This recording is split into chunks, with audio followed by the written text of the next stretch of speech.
क्या आपने कभी गौर किया है कि एक नन्हा सा कागज का टुकड़ा भी प्रचंड आग के लपटे पैदा कर सकता है?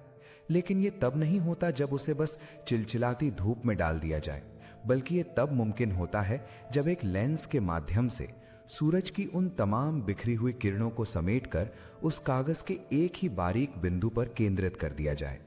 हमारी जिंदगी की ऊर्जा भी बिल्कुल वैसी ही है। आज के इस दौर में हमारी सबसे बड़ी समस्या ये नहीं है कि हमारे पास शक्ति की कमी है, बल्कि समस्या ये है कि हमारी शक्ति हजारों अलग अलग दिशाओं में बिखरी हुई है। हम थोड़ा सा यहाँ भागते हैं, थोड़ा सा वहाँ, और अंत में हम कहीं नहीं पहुँच पाते। आज ट्रुथ मोटिवेशन के इस विशेष सत्र में हम उसी परम सत्य की गहराई में उतरेंगे जिसे अपनाकर दुनिया के महानतम लोगों ने शून्य से शिखर तक का सफर तय किया। वो मंत्र है, सिर्फ वही करना जो जरूरी है। जरा सोचिए, हम दिन भर कितने काम करते हैं। हम सुबह उठते ही फोन उठाते हैं, सैकड़ों नोटिफिकेशंस देखते हैं, दूसरों की जिंदगी में झांकते हैं, फालतू की चर्चाओं में हिस्सा लेते हैं और फिर कहते हैं कि हम बहुत व्यस्त हैं। लेकिन क्या ये व्यस्तता हमें हमारे लक्ष्य की ओर ले जा रही है? महान दार्शनिक और सन्यासी स्वामी विवेकानंद ने एक बार कहा था कि एक विचार लो, उस विचार को अपना जीवन बना लो, उसके बारे में सोचो, उसके सपने देखो, उस विचार को अपने रक्त में, अपनी नसों में और अपने शरीर के रोम रोम में बस जाने दो। बाकी सारे विचारों को अपने दिमाग से बाहर निकाल फेंको। यही सफल होने का एकमात्र वैज्ञानिक और आध्यात्मिक मार्ग है। जब तक हम अपने मन की खिड़कियों को उन चीजों के लिए बंद नहीं करेंगे जो हमारे लिए जरूरी नहीं है, तब तक सफलता का प्रकाश हमारे भीतर प्रवेश नहीं कर पाएगा। स्वामी जी के जीवन की वो घटना हमें बहुत कुछ सिखाती है। जब वे अमेरिका के प्रवास पर थे, उन्होंने देखा कि कुछ युवा नदी में तैर रहे अंडों के छिलकों पर निशाना लगाने की कोशिश कर रहे थे, लेकिन बार बार विफल हो रहे थे। स्वामी जी ने मुस्कुराते हुए बंदूक हाथ में ली और एक के बाद एक लगातार 12 सटीक निशाने लगाए। देखने वाले हैरान रह गए, क्योंकि स्वामी जी ने इससे पहले कभी बंदूक नहीं उठाई थी। जब उनसे इसका रहस्य पूछा गया तो उन्होंने बहुत गहरी बात कही।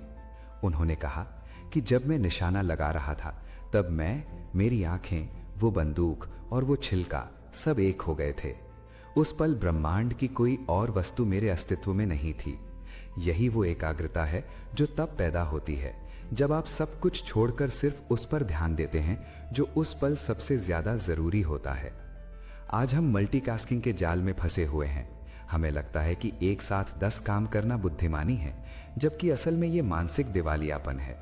जब आप एक साथ कई काम करते हैं तो आप अपनी ऊर्जा को बांट देते हैं और किसी भी काम में वो गहराई नहीं ला पाते जो उसे महान बनाती है।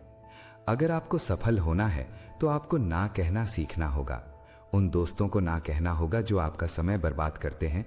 उन मनोरंजन के साधनों को ना कहना होगा जो आपकी एकाग्रता भंग करते हैं। और उन इच्छाओं को ना कहना होगा जो आपको आपके पथ से भटकाती हैं।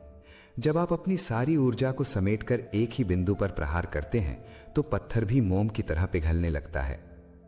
स्वामी विवेकानंद की ये सीख हमें ये बताती है कि अपनी आंतरिक शक्ति को कैसे पहचाना जाए।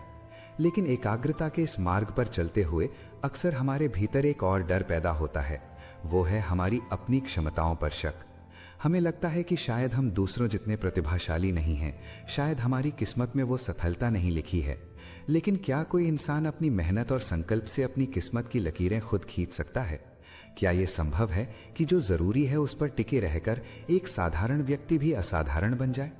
इसका जवाब हमें भारत के एक ऐसे प्राचीन महान ऋषि के जीवन से मिलता है जिन्होंने असंभव को संभव कर दिखाया था। और उनकी ये कहानी आपको ये सोचने पर मजबूर कर देगी कि क्या वाकई किस्मत जैसा कुछ होता है या हम खुद अपनी नियति के निर्माता हैं। अक्सर जब हम किसी बड़े लक्ष्य की ओर कदम बढ़ाते हैं तो हमारे आसपास के लोग और कभी-कभी हमारा अपना मन हमें ये विश्वास दिलाने लगता है कि हम इस काम के लायक नहीं हैं। हम सोचने लगते हैं कि सफलता केवल उन लोगों को मिलती है जो जन्मजात टैलेंटेड होते हैं या जिनके पास बहुत अच्छे संसाधन होते हैं। लेकिन हकीकत यह है कि इतिहास टैलेंटेड लोगों से नहीं, बल्कि उन लोगों से भरा पड़ा है जिन्होंने हार मानने से इनकार कर दिया और सिर्फ उस काम पर ध्यान दिया जो उनके लक्ष्य के लिए जरूरी था। हजारों साल पहले की बात है। गुरुकुल की परंपरा में एक बालक था जिसका नाम पाणिनि था। पाणिनि की बुद्धि इतनी मंद थी कि उनके सहपाठी तो क्या, उनके गुरु भी उनसे निराश हो चुके थे। वे जो भी याद करते अगले ही पल भूल जाते। उनके जीवन में अंधकार सा छा गया था। एक दिन की बात है, गुरुजी ने पाणिनि को पास बुलाया और उनकी हथेली को गौर से देखा। उन्होंने एक गहरी आह भरी और कहा, पुत्र पाणिनि, तुम्हारे भाग्य में विद्या की प्राप्ति नहीं है। मैंने तुम्हारे हाथ में विद्या की रेखा देखी है, वो पूरी तरह गायब है। बेहतर होगा कि तुम अपनी ऊर्जा कहीं और लगाओ। यहां तुम्हारा समय नष्ट हो रहा है। तुम घर लौट जाओ। किसी भी साधारण बालक के लिए ये शब्द उसकी दुनिया उजाड़ने के लिए काफी थे। पाणिनि को बहुत दुख हुआ, पर उनके भीतर एक आग सुलग रही थी। उन्होंने गुरुजी से एक सवाल पूछा, गुरुदेव, विद्या की रेखा हाथ में कहां होती है? गुरुजी ने बिना कुछ सोचे हथेली के एक हिस्से की तरफ इशारा कर दिया। पाणिनि ने वहां से एक नुकीला और धारदार पत्थर उठाया और बिना पलक झपकाए अपनी हथेली पर उस जगह एक गहरा कट लगा दिया जहां विद्या की रेखा होनी चाहिए थी। खून की धार बह निकली। दर्द इतना था कि कोई भी चीख पड़ता, लेकिन पाणिनि के चेहरे पर एक शांत संकल्प था। उन्होंने अपनी खून से लथपथ हथेली गुरुजी के सामने कर दी और कहा, गुरुदेव, अब तो रेखा बन गई है। अब तो आप मुझे शिक्षा देंगे। गुरुजी स्तब्ध रह गए। उनकी आंखों में आंसू आ गए और उन्होंने उस बालक को गले से लगा लिया। उन्होंने समझ लिया कि जिस बालक के भीतर इतनी तड़प हो, उसे संसार की कोई भी बाधा नहीं रोक सकती। पाणिनि ने उसी क्षण से सब कुछ त्याग दिया और अपनी पूरी शक्ति केवल एक ही दिशा में लगा दी। उन्होंने हजारों अलग अलग विषयों में भटकने के बजाय केवल संस्कृत व्याकरण को वैज्ञानिक रूप देने का जरूरी काम चुना। उसी बालक ने आगे चलकर अष्टाध्यायी जैसा ग्रंथ लिखा, जो आज भी दुनिया के सबसे महान और तार्किक व्याकरण ग्रंथों में शुमार है। पाणिनि की ये गाथा हमें ये सिखाती है कि अगर आपके भीतर जरूरी काम को पूरा करने की भूख है, तो आप अपनी शारीरिक और मानसिक सीमाओं के पार जा सकते हैं। हम अक्सर बहानों की आड़ लेते हैं, कभी परिस्थितियों को दोष देते हैं, कभी शरीर को तो कभी समाज को, लेकिन असल में कमी हमारे संकल्प में होती है। हम वो सब करना चाहते हैं जो हमें खुशी देता है, जबकि हमें वो करना चाहिए जो हमारे मिशन के लिए आवश्यक है। अब्राहम लिंकन ने एक बार बहुत मार्मिक बात कही थी कि अगर मुझे एक पेड़ काटने के लिए 6 घंटे दिए जाएं, तो मैं पहले 4 घंटे केवल अपनी कुल्हाड़ी की धार तेज करने में बिताऊंगा। कुल्हाड़ी की धार तेज करना वो जरूरी काम है जिसे लोग अक्सर समय की बर्बादी समझते हैं और कुंद कुल्हाड़ी लेकर पेड़ पर प्रहार करते रहते हैं। हमें यह समझना होगा कि मेहनत करना और सही दिशा में मेहनत करना, इन दोनों के बीच एक बहुत बारीक रेखा है। जब आप अपने जीवन के फालतू कामों की छटनी कर देते हैं, तभी आपकी ऊर्जा उस कुल्हाड़ी की तरह तेज होती है जो एक ही वार में बड़े से बड़े पेड़ को गिरा सकती है। लेकिन यहां एक और चुनौती आती है। जब हमारे सामने 100 काम हो, तो हम ये कैसे तय करें कि कौन सा काम कुल्हाड़ी की धार तेज करने जैसा है और कौन सा काम केवल समय का दिखावा है? इस दुविधा का समाधान हमें भारत के उस महान ऋषि के दर्शन में मिलता है, जिन्होंने पूरी मानवता के ज्ञान को मुट्ठी भर श्लोकों में समेट दिया था। उन्होंने हमें वो सूत्र दिया जिससे हम जीवन के इस भारी बोझ को हल्का कर सकें और सीधे उस सत्य तक पहुंच सकें जो हमारे लिए सबसे ज्यादा महत्वपूर्ण है। जीवन में सबसे कठिन काम मेहनत करना नहीं है, बल्कि ये चुनाव करना है कि मेहनत कहाँ करनी है। हमारे पास ऊर्जा का एक सीमित भंडार है और समय की एक निश्चित घड़ी। अगर हम अपनी ऊर्जा को हर जगह थोड़ा थोड़ा खर्च करेंगे, तो हम कहीं भी गहराई तक नहीं पहुंच पाएंगे। महान ऋषि वेदव्यास के जीवन और उनके कार्यों को देखें तो हमें प्राथमिकता तय करने का सबसे अद्भुत विज्ञान समझ आता है। वेदव्यास जी को ज्ञान का सागर कहा जाता है। उन्होंने वेदों का विभाजन किया, 18 पुराणों की रचना की और दुनिया का सबसे विशाल महाकाव्य महाभारत लिखा। लेकिन क्या आप जानते हैं कि इतने विशाल साहित्य के बाद भी उन्होंने सबसे बड़ी बात क्या कही? उन्होंने कहा कि मैंने जो कुछ भी इन लाखों श्लोकों में लिखा है, उसका सार केवल 2 पंक्तियों में है। दूसरों का भला करना पुण्य है और दूसरों को पीड़ा देना पाप है। ये सार को पकड़ने की कला ही वो रहस्य है जो किसी भी इंसान को सफल बनाती है। आज के आधुनिक अर्थशास्त्र में इसे 80-20 का नियम कहा जाता है। ये नियम कहता है कि आपकी जिंदगी के 80% परिणाम केवल आपके 20% जरूरी कामों से आते हैं। बाकी के 80% काम केवल शोर हैं। वे केवल आपको व्यस्त रखते हैं, लेकिन उत्पादकता नहीं देते। वेद व्यास जी ने भी यही किया। उन्होंने ज्ञान के अनंत विस्तार में से केवल उस तत्व को निकाला जो मनुष्य के कल्याण के लिए अनिवार्य था। हम अक्सर छोटी छोटी बातों में उलझ जाते हैं, उन लोगों से बहस करते हैं जो हमारे भविष्य में कोई भूमिका नहीं निभाने वाले, उन चीजों की चिंता करते हैं जो हमारे नियंत्रण में नहीं है। ये सब गैर जरूरी कचरा है जो हमारे दिमाग की कार्यक्षमता को कम कर देता है। जब वेदव्यास जी महाभारत जैसा महाग्रंथ लिख रहे थे तो उन्होंने लेखन के लिए भगवान गणेश को चुना और शर्त ये रखी कि विचार की धारा टूटनी नहीं चाहिए। यहां संदेश ये है कि जब आप किसी बड़े और जरूरी काम में लगें तो निरंतरता ही आपकी सबसे बड़ी शक्ति होनी चाहिए। बीच बीच में रुकना, भटकना या दूसरे छोटे आकर्षणों की तरफ देखना आपके उस बड़े कार्य की नींव को कमजोर कर देता है। हमें यह सीखना होगा कि अपनी जिंदगी के उन 20% कामों को कैसे पहचानें जो हमें हमारे सपनों तक ले जाएंगे। थॉमस एडिसन जब बल्ब का आविष्कार कर रहे थे तो वे हजारों बार असफल हुए, लेकिन उन्होंने कभी उन असफलताओं को जरूरी नहीं माना। उनके लिए केवल वो एक सही तरीका खोजना जरूरी था जो बल्ब को जला सके। उन्होंने अपनी सारी शक्ति उसी एक केंद्र पर झोंक दी थी। अपने दिन को गौर से देखें। क्या आप उन कामों में अपना कीमती वक्त नहीं गवा रहे जो आज से 5 साल बाद रत्ती भर भी मायने नहीं रखेंगे? हम अक्सर दूसरों को खुश करने के लिए या सिर्फ अपना समय काटने के लिए ऐसे कामों में लग जाते हैं जो हमारी आत्मा की आवाज नहीं होते। वेद व्यास जी का जीवन हमें सिखाता है कि अगर आपको कुछ महान रचना है तो आपको फालतू के विस्तार से बचना होगा।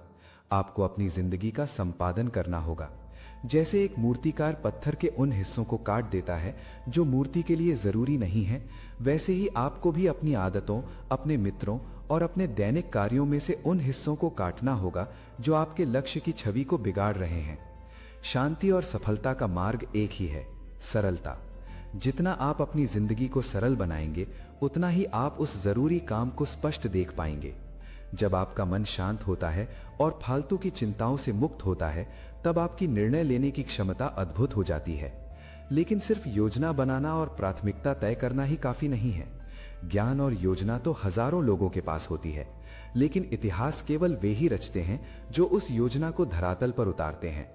और जब बात कर्म की, मिशन की और राष्ट्र के प्रति पूर्ण समर्पण की आती है तो आधुनिक भारत का एक ऐसा चेहरा हमारे सामने आता है जिसने ये साबित कर दिया कि एक साधारण अखबार बेचने वाला बालक भी अपनी एकाग्रता के दम पर ब्रह्मांड के रहस्यों को सुलझा सकता है और एक पूरे राष्ट्र का नेतृत्व कर सकता है। जब हम एकाग्रता, संकल्प और प्राथमिकता की बात कर लेते हैं तो अंत में केवल एक ही चीज बचती है, मिशन। बिना मिशन के आपकी ऊर्जा वैसी ही है जैसे बिना पतवार के एक नाव। डॉक्टर एपीजे अब्दुल कलाम का जीवन इस बात का सबसे बड़ा प्रमाण है कि जब कोई व्यक्ति ये तय कर लेता है कि उसके लिए क्या जरूरी है तो फिर गरीबी, अभाव और असफलताएं भी उसका रास्ता नहीं रोक पाती। कलाम साहब का जन्म एक बहुत ही साधारण परिवार में हुआ था। उनके पास पढ़ने के लिए बिजली तक नहीं थी। वे अखबार बेचकर अपने शिक्षा का खर्च निकालते थे, लेकिन उनके भीतर एक चीज बहुत स्पष्ट थी, उनका सपना। उन्होंने तय कर लिया था कि उन्हें विमान विज्ञान और अंतरिक्ष के क्षेत्र में भारत के लिए कुछ बड़ा करना है। कलाम साहब ने कभी भी अपने समय को विलासिता या व्यर्थ की बातों में नष्ट नहीं किया। जब वे वैज्ञानिक बने तो उनके पास विदेशों में बसने और करोड़ों कमाने के अनगिनत अवसर थे, लेकिन उन्होंने उन सब अवसरों को एक तरफ रख दिया क्योंकि उनके लिए उस समय सबसे जरूरी काम था भारत को मिसाइल शक्ति बनाना। उन्होंने अपनी पूरी जिंदगी एक मिशन की तरह जी। एक बार वे किसी प्रोजेक्ट पर काम कर रहे थे और उनकी टीम के लोग बहुत थक चुके थे। कलाम साहब खुद हफ्तों से सोए नहीं थे। जब किसी ने उनसे आराम करने को कहा तो उन्होंने वो बात कही जो आज हर युवा के लिए मंत्र होनी चाहिए। सपने वो नहीं होते जो आप नींद में देखते हैं, सपने वो होते हैं जो आपको सोने नहीं देते। उनके लिए नींद से ज्यादा जरूरी उनका वो सपना था जो करोड़ों भारतीयों के गौरव से जुड़ा था। यही वो ऊंचाई है जहां जरूरी काम और आपका अस्तित्व एक हो जाते हैं। कलाम साहब ने कभी शादी नहीं की, कभी संपत्ति नहीं बनाई, यहां तक कि जब वे राष्ट्रपति भवन से विदा हुए तो उनके पास केवल कुछ जोड़ी कपड़े और ढेर सारी किताबें थीं। उन्होंने अपनी पूरी ऊर्जा, अपना पूरा समय और अपना पूरा जीवन केवल उस एक काम को समर्पित कर दिया जो उन्हें सबसे ज्यादा जरूरी लगा। दोस्त, आज आपको खुद से ये सवाल पूछना होगा कि क्या आप अपनी जिंदगी के ड्राइवर हैं या आप बस पीछे की सीट पर बैठकर परिस्थितियों के अनुसार बह रहे हैं। अगर आप अपनी ऊर्जा को उन कामों पर खर्च नहीं करेंगे जो आपके लिए जरूरी हैं, तो कोई और आपकी ऊर्जा का इस्तेमाल अपने स्वार्थ के लिए करेगा। सफलता का कोई जादुई बटन नहीं होता, ये हर दिन की जाने वाली वो मेहनत है जो सही दिशा में की जाती है। स्वामी विवेकानंद की एकाग्रता, पाणिनि का संकल्प, वेद व्यास की प्राथमिकता और अब्दुल कलाम का मिशन, ये सब मिलकर एक ही बात कहते हैं कि अपनी जिंदगी की भीड़ को कम करो, हजारों चीजों के पीछे भागना बंद करो और उस एक चीज को पकड़ो जो आपको इस दुनिया में लाने का उद्देश्य पूरा करती है। जब आप ऐसा करते हैं तो आपकी जिंदगी में एक अद्भुत स्पष्टता आती है। आपके पास बहाने बनाने के लिए समय नहीं बचता, आपके पास दूसरों से ईर्ष्या करने के लिए समय नहीं बचता, आपके पास केवल अपने लक्ष्य तक पहुंचने का जुनून होता है। आज ट्रूथ मोटिवेशन के माध्यम से मैं आपसे यह आग्रह करता हूं कि अभी इसी वक्त एक कागज उठाएं और लिखें कि आपकी जिंदगी में वो कौन सा एक काम है जो सबसे जरूरी है, और फिर आज से ही उस पर अपनी पूरी ताकत झोंक दें। याद रखिए, दुनिया आपको आपकी कोशिशों के लिए नहीं बल्कि आपके परिणामों के लिए याद रखती है, और परिणाम केवल तब आते हैं जब आप जो जरूरी है वही काम करते हैं। मुझे पूरा विश्वास है कि अगर आपने इन महापुरुषों के बताए रास्तों पर एक कदम भी आगे बढ़ाया तो आपकी जिंदगी पूरी तरह बदल जाएगी। आपको आज का यह सत्र कैसा लगा और इन चारों महापुरुषों में से किसकी कहानी ने आपके दिल को सबसे ज्यादा छुआ, हमें कमेंट बॉक्स में जरूर बताएं। आपकी राय हमारे लिए बहुत कीमती है क्योंकि वो हमें और बेहतर काम करने की प्रेरणा देती है। अगर आपको यह वीडियो प्रेरणादायक लगा हो और आपको लगता है कि यह किसी और की जिंदगी बदल सकता है तो इसे शेयर करने में संकोच ना करें। ऐसी ही गहरी और सच्ची मोटिवेशनल कहानियों और महान पुरुषों के विचारों से जुड़े रहने के लिए हमारे चैनल ट्रूथ मोटिवेशन को सब्सक्राइब जरूर करें और वो घंटी वाला बटन दबा दें ताकि आपसे कोई भी महत्वपूर्ण बात छूट ना जाए। हमेशा याद रखिए, आपकी शक्ति आपकी एकाग्रता में है। जो जरूरी है बस वही कीजिए। मिलते हैं अगले वीडियो में एक नई ऊर्जा और एक नए विचार के साथ। जय हिंद, वंदे मातरम।